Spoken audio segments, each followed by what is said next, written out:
Bismillahirrahmanirrahim, alhamdulillahi rabbil alamin, wassalatu wassalamu ala rasulina Muhammad wa ala alihi wa sahbihi ajma'in. Allahun e lartësuar lavdrojmë, çojmë salavat e selam e pejgamberit të tij Muhammedit sallallahu alaihi wasallam, familjes, shokëve dhe të gjithë atyre besimtarëve musliman që pasojnë rrugën e tij dhe udhëzohen me sunetin e tij deri në ditën e gjykimit.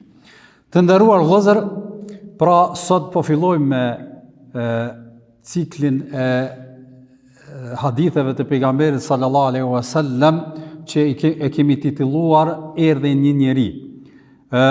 Dje kemi bën një hyrje, me thon kushtimisht, pse kemi zgjedhur këtë cikël të ligjëratave apo të haditheve për t'i komentuar, dhe kemi tregu disa vlera edhe rëndësi që përmbajnë këto hadithe, të cilat kanë ardhur në kontekstin kur pejgamberi sallallahu alajhi wasallam ka qenë në një rrethon caktuar, zakonisht në xhami apo dikun tjetër, vjen një njeri drejt tek ai dhe ja shtron disa pyetje dhe pejgamberi sallallahu alajhi wasallam u përgjigjet atyre pyetjeve. Pra, i kemi zgjedh çto hadithe me i diskutu edhe me i komentu në përgjithësi.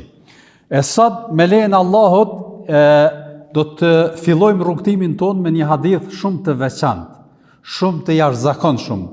Madje është një nga hadithet që i ka çudit edhe hutu edhe vetë sahabët, shokët e Muhamedit sallallahu alaihi wasallam, për shkak të zhvillimit që është bë në atë ngjarje.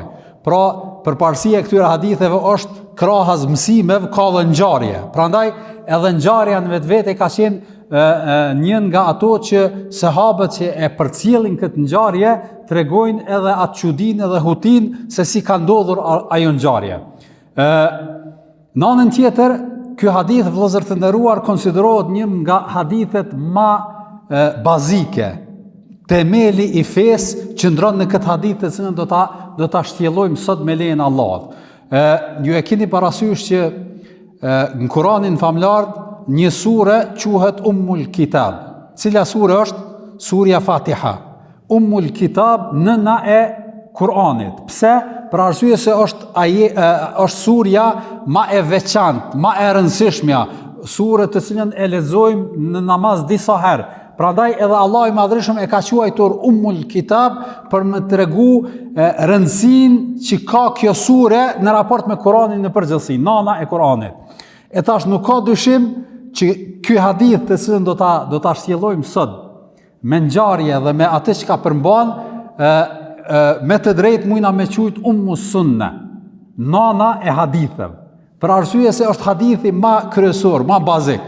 Edhe përsa ata Kurtubiu edhe disa dietar Qadi al-Ayad e kanë quajtur se është Ummus Sunna, pra nëna e haditheve, që me tregu sa i rëndësishëm dhe sa bazik është për muslimanin ky hadith apo për islamin në përgjithësi ky hadith. Prandaj edhe ky krahasim është bë, pra për këtë krahasim e kanë bë ulemat në përgjithësi për faktin se zhvillohet një dialog mes pejgamberit sallallahu alaihi wasallam edhe një njeriu caktuar, për cilën do ta shpjegojmë se kush ishte ky njeri dhe në fakt ai ishte njeri apo jo, dhe pra ishte një ngjarje që vërtet ka edhe ato aspektet praktike edhe konkrete të cilat kanë ndodhur, kanë qenë interesante, mirë po edhe përmbajtja në vetvete është shumë e rëndësishme. Disa prej ulemave kanë thënë, nëse prej haditheve nuk kena asnjë hadith tjetër, hupin librat.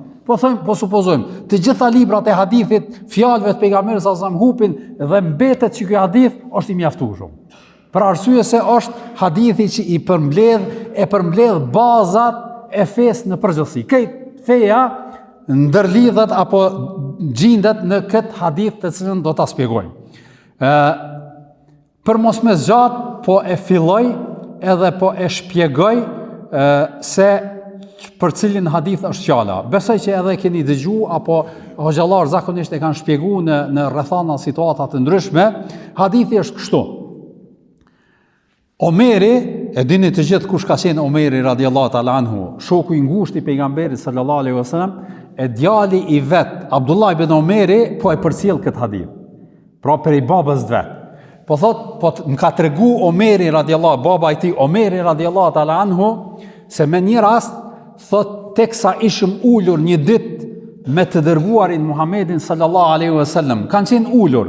Në hadith nuk ceket, a jënë konë xhami, apo jënë konë dikon tjetër, po shumë komentator theksojnë që ullja, ashtu që shpërmendet, me siguri ka qenë xhami.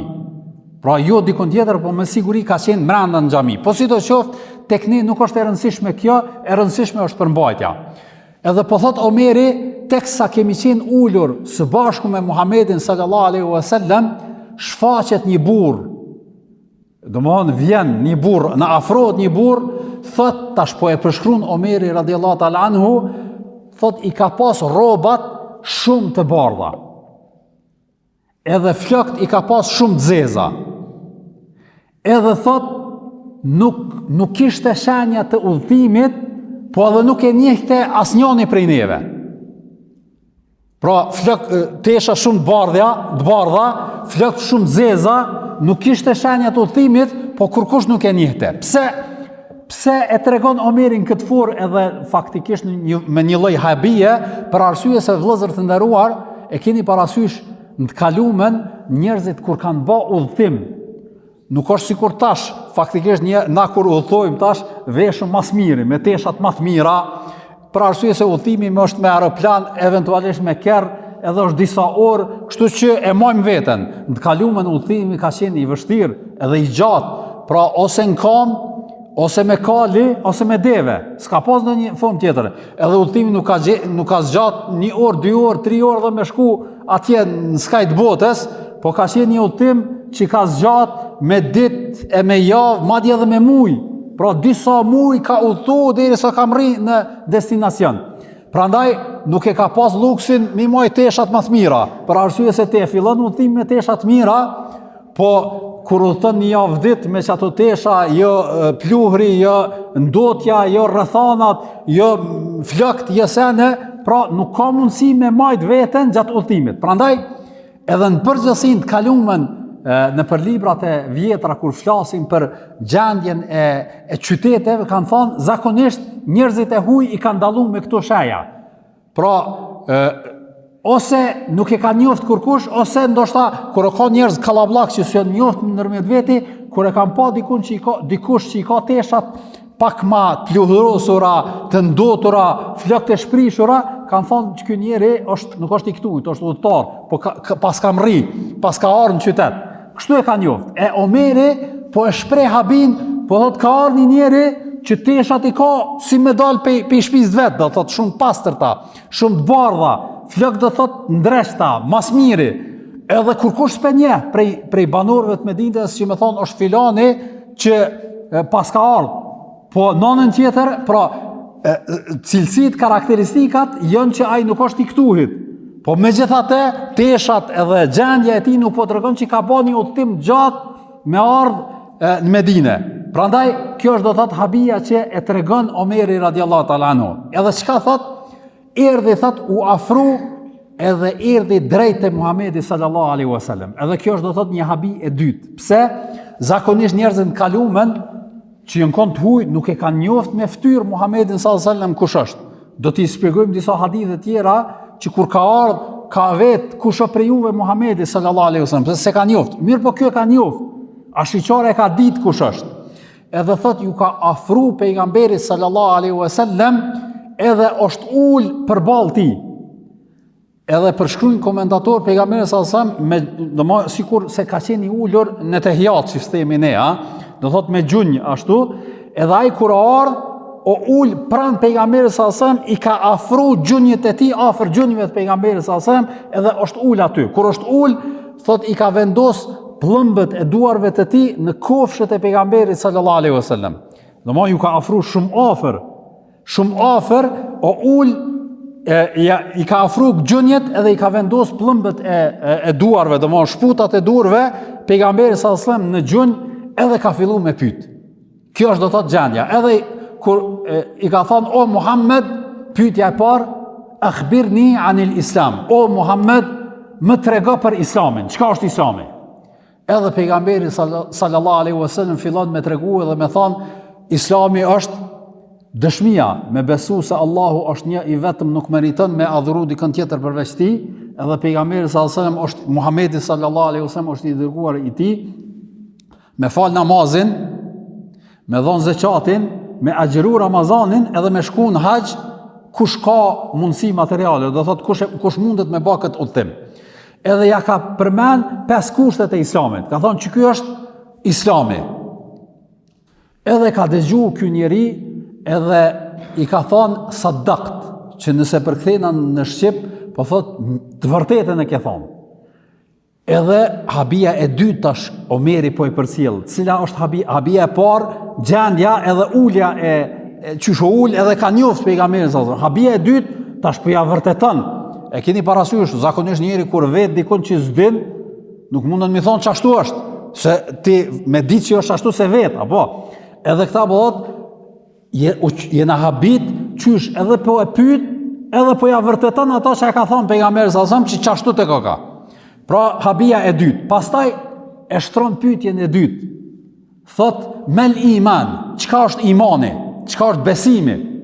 Edhe pejgamberi sallallahu alaihi wasallam i përgjigjet, thot imani është me besu Allahun, me besu me lashjet e tij, me besu librat e tij, pejgamberët e tij, me besu caktimin e Allahut Madhërisëm, hajrin edhe sherrin ndodh me caktimin edhe me vullnetin e Zotit Madhërisëm, edhe me besu ditën e gjykimit. 6 kushtet e imanit që i themi ne, thot që ky është imani.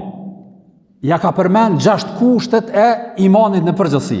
Edhe për këtë, po thot Omeri i ka thonë të vërtetën e ke thonë. Domthon ja ka vërtetu. Edhe kjo do von çudi e radhës. Edhe tash pyetja e tretë thot wa mal ihsan. E çka është ihsani? Ihsani nëse e përkthejmë në shqip, na mujna mi thonë mirësi, po nuk është për qëllim me bë mirë. Nuk e ka. Për qëllim është domthon shkurt me kuptu çka është do thot ajo përsosmëria e punëve, domthon me bani punë në formën e mënyrën më të mirë që është e mundshme. Ç'kjo është do thot? E Xhibrili, domthon ky njeriu e ka pyet pejgamberin sallallahu alaihi wasallam, cila është ajo forma apo gjëja që njeri me bë punën më së miri domthon të mundshme me bani punë. Edhe pejgamberi sallallahu alaihi wasallam ka thonë ihsani, domthon përsosmëria është çka? Thot me e adhuru Zotin, Allahun, si kurse me pa ato.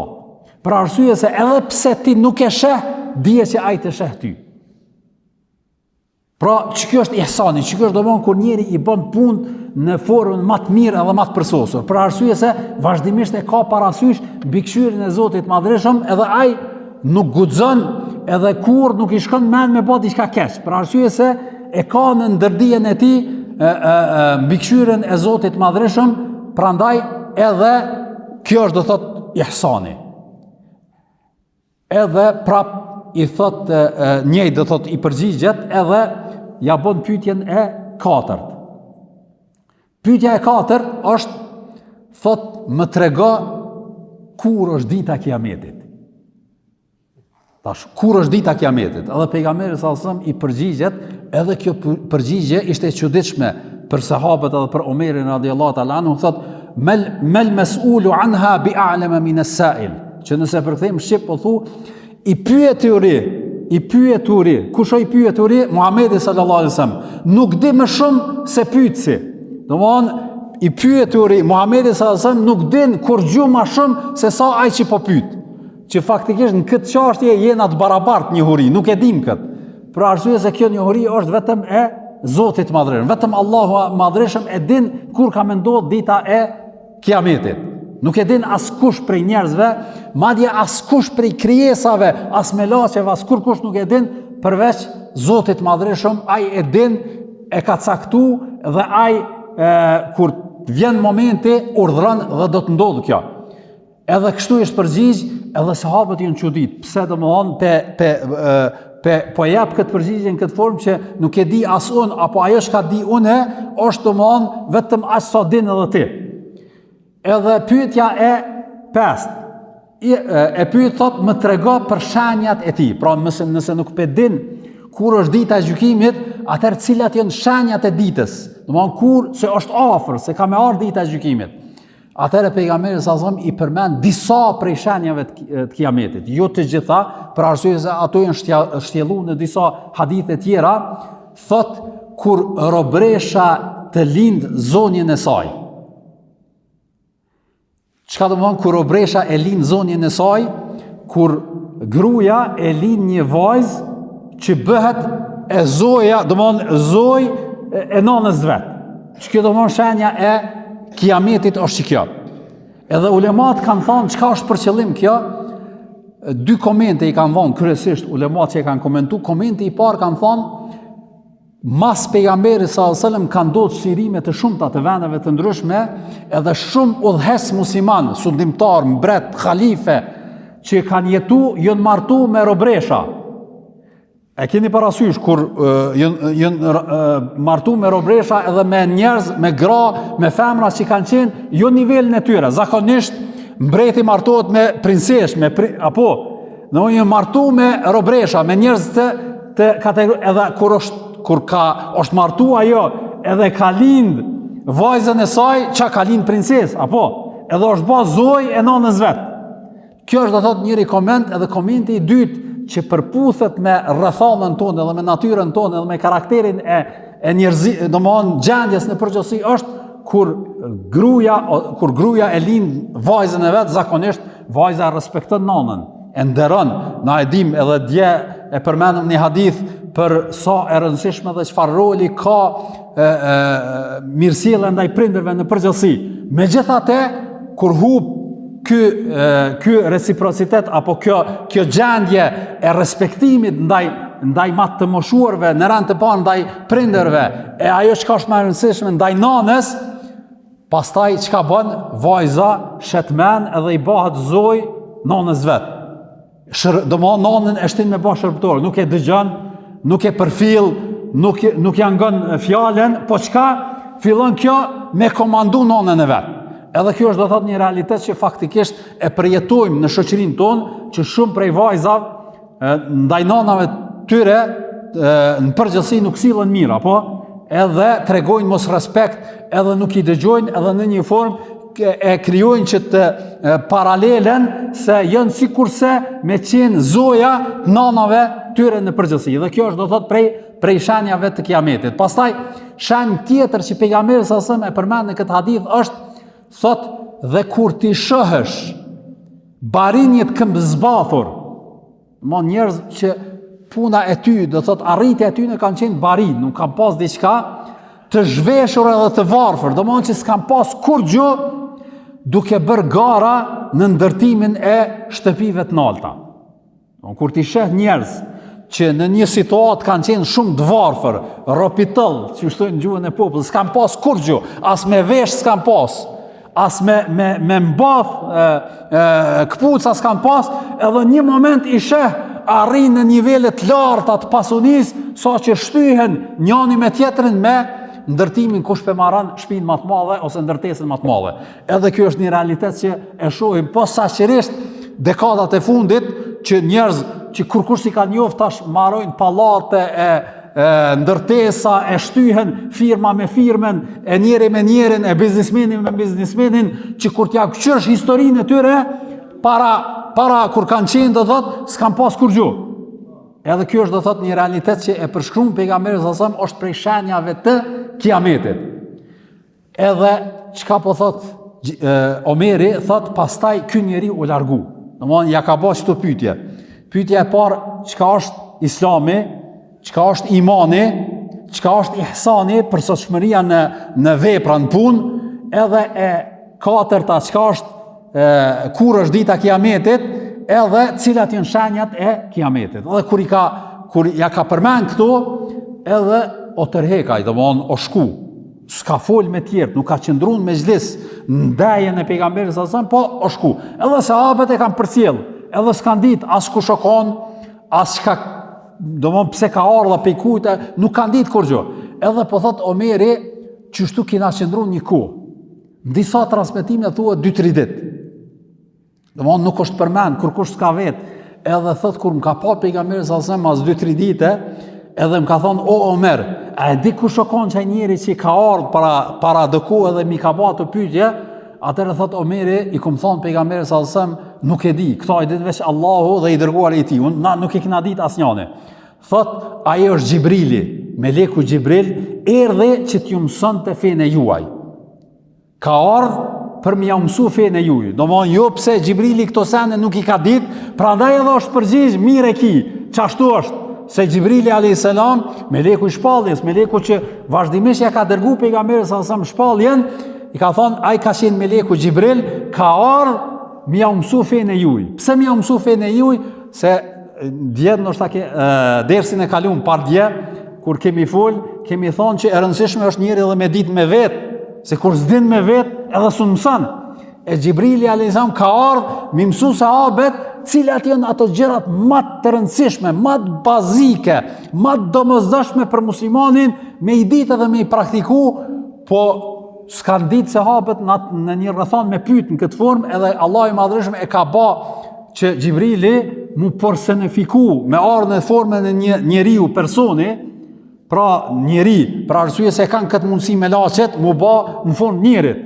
Edhe ka ardhur te pejgamberi sallallahu alajhi wasallam, nuk ka vetë cili është, për arsye se e ka njoft, edhe është ul, ja ka bë këto pyetje për me i mësu sahabët gjërat themelore të islamit në përgjithësi. Edhe pra, që shtam pak më herët, ky hadith tregon gradat, shkallët e fesë në përgjithësi, e para Islami, që kanë bajnë me adhurimin e pjesëve të jashtme, ajo fizike të njerit, që është namazi, agjerimi, zekati e kështu me radhë. Imani është kategoria e dytë e lartë, që kanë bajnë me veprat e zemrës, me besimin, me imanin e në çka me besu muslimani, në Allahun, në melaqet, në librat, në pejgamberet, në kaderin e kështu me radhë në ditën e gjykimit.